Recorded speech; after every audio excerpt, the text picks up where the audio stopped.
Chers frères et sœurs, amis de l'oreille attentive, bonjour.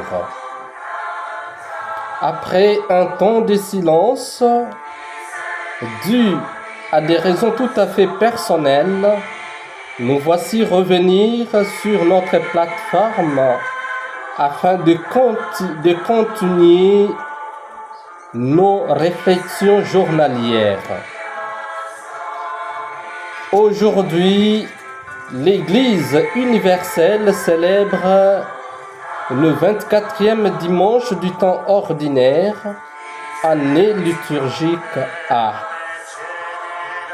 En ce dimanche, le Christ nous invite à pouvoir nous pardonner mutuellement, quotidiennement et infiniment. Dans la première lecture, Siracide nous révèle que la rancune, la colère et la vengeance sont les caractéristiques de l'homme pécheur que nous sommes. L'homme du bien ne garde ni rancune, ni colère, ni vengeance. Lorsqu'il se met en colère, il dégage tout ce qui déborde de son cœur. Au besoin, il peut même vous adresser des paroles dures, très dures même, pourvu qu'il ne garde rancune. Par contre, nous, hommes pécheurs, lorsque nous nous mettons en colère, nous avons tendance à garder rancune ou à nous venger. Et pourtant, l'écrivain sacré nous rappelle que celui qui se venge éprouvera la vengeance du Seigneur. C'est vrai que les textes nous situent à une époque où régnait ce que nous appelons et que nous connaissons bien la loi du talion, qui consistait à rendre à tout celui qui commettait un forfait un sort équivalent à son forfait. D'où œil pour œil et don pour don. Nous pouvons croire que ces textes soient déjà révolus, qu'ils soient déjà dépassés, puisqu'ils soient d'une époque déjà dépassée. Eh bien, il est certain que le texte a été écrit à une époque déjà dépassée, à une époque ancienne. Mais la certitude, c'est que son contenu demeure d'actualité.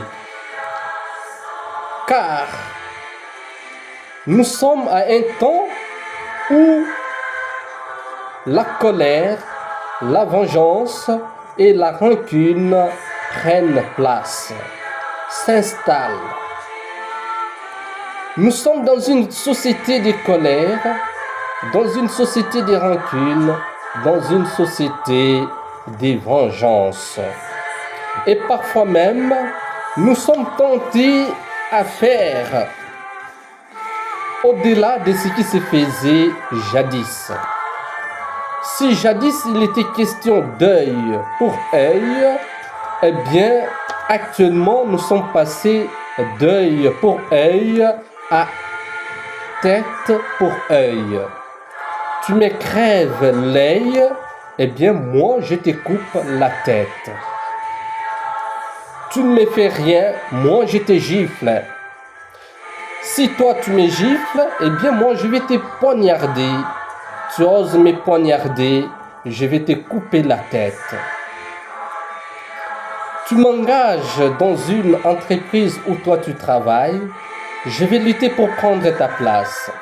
Et tu oses prendre ma place, je vais lutter pour que tu sois licencié de la dite entreprise.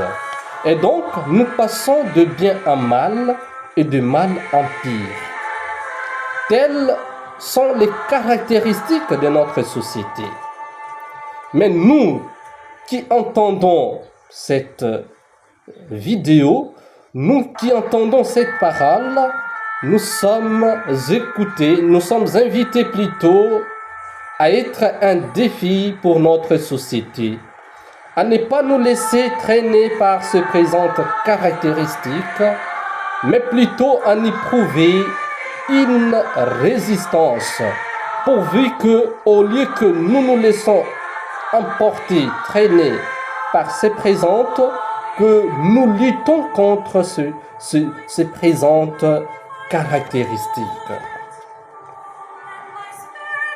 Et donc, nous sommes invités à ne pas, surtout pas, nous venger, car la vengeance n'est pas chrétienne.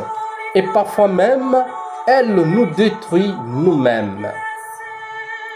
Combien de personnes qui ont perdu leur emploi, leur mariage en voulant se venger? Et combien d'autres encore qui ont perdu leur vie en voulant se venger? Et donc, laissons la vengeance à Dieu, laissons Dieu agir à notre place, laissons Dieu intervenir pour notre cause, mais nous ne nous vengeons pas. Et puisque nous sommes invités à ne pas nous venger, voilà ce qui nous conduit à l'Évangile, où le Christ nous invite à nous pardonner mutuellement, quotidiennement et infiniment. À la question de Pierre, s'il faut pardonner 7 fois, le Christ réplique en disant: je ne te dis pas de pardonner 7 fois, mais plutôt 70 fois 7 fois. C'est puisque 7 demeure un chiffre tout à fait limité que cela aussi limite le nombre de fois où il faut pardonner. Si on est par exemple en couple, on est en famille ou en foyer, si on s'en tenait au chiffre 7, cela veut dire que lorsqu'on pardonne le lundi, on pardonne le mardi et jusqu'au dimanche, eh bien on ne peut plus pardonner. Donc si le mari pardonne à sa femme ou la femme pardonne à son mari le lundi, le mardi, jusqu'au dimanche, et donc fini le pardon. Ils ne peuvent plus pardonner. Ils ne peuvent plus se pardonner. Et donc, au lieu de pardonner, le pardon sera remplacé maintenant par la rancune, par la colère, par la vengeance.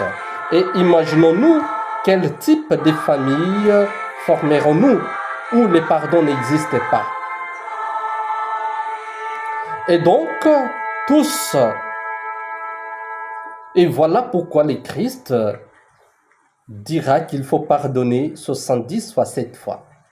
Car si on ne va pas, si on pourra se fatiguer en comptant 70 fois 7 fois, eh bien le Christ nous invite à ne pas nous fatiguer en nous pardonnant 70 fois 7 fois, ce qui veut dire en nous pardonnant infiniment. Nous sommes invités à nous pardonner infiniment. Et il n'y a rien dans ce monde, rien du tout qui puisse nous empêcher à nous pardonner. On n'a pas de raison pour ne pas nous pardonner. Sinon, la seule prétention d'être juste, d'être sans péché, sans aucune faute, comme ce mauvais et méchant serviteur de l'Évangile. Tous, sans aucune exception, nous sommes pécheurs. Car étant dans ce monde de péché, dans ce monde pécheur, nos yeux nous font voir ce que nous ne désirons pas. Et surtout avec les phénomènes Android, avec nos téléphones, avec l'Internet qui nous impose à voir ce que nous ne désirons pas, mais aussi à entendre ce que nous ne voulons pas. Et parfois même, nos mains nous font toucher ce qui est indigne de nous et nos pieds nous font piétiner à des endroits impurs. Et donc, tous, nous sommes pécheurs. Nous péchons à chaque instant de notre vie Et c'est à chaque instant que Dieu nous pardonne. Et pourtant, Dieu ne peut pas nous pardonner si nous ne nous pardonnons pas. Pour que Dieu nous pardonne, nous devons nous pardonner. Nous avons besoin de la miséricorde divine, mais cette miséricorde divine ne nous sera accordée que lorsque nous aussi, nous accordons la miséricorde à d'autres personnes qui nous offensent. Mais qu'est-ce qui vous empêcherait à pardonner à votre mari, à votre femme? C'est parce qu'il vous aurait ou elle vous aurait menti? Eh bien, cela n'est que de la faiblesse humaine. Cela n'est que de la fragilité. Et la fragilité est inhérente à toute personne. La fragilité est inhérente à l'âme. Tous nous sommes fragiles. Que vous soyez costaud, que vous soyez rigoureux n'importe comment, vous êtes fragile. Et vous l'êtes sans même le vouloir. La fragilité nous précède sur cette terre.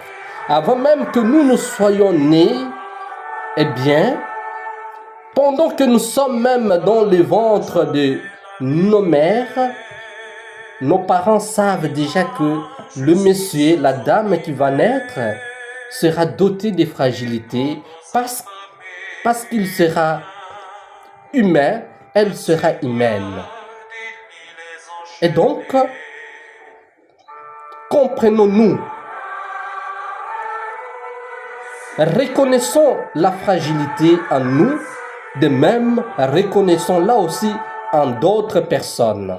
Et comme nous-mêmes nous sommes fragiles, de même aussi que les autres aussi sont fragiles.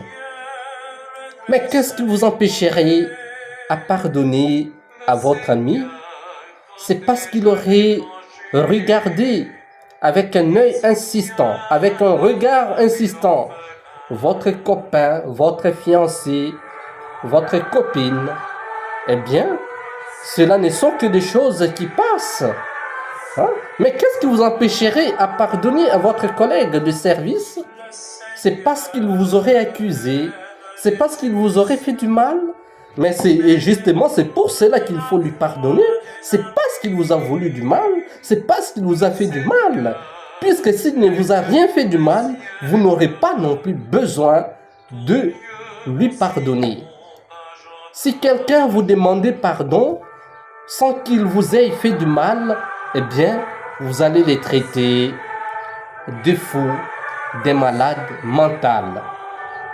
Alors, comme celui qui vous demande pardon sans vous avoir offensé devient fou, devient malade mental, alors accordez les pardons à celui qui vous offense, à celui qui vous fait, qui vous veut du mal, à celui qui vous fait du mal. Pardonnez-lui parce qu'il vous aurait fait du mal. De même que vous aussi, vous faites du mal aux autres, de même que lui aussi vous fait du mal, alors accordez-lui votre pardon.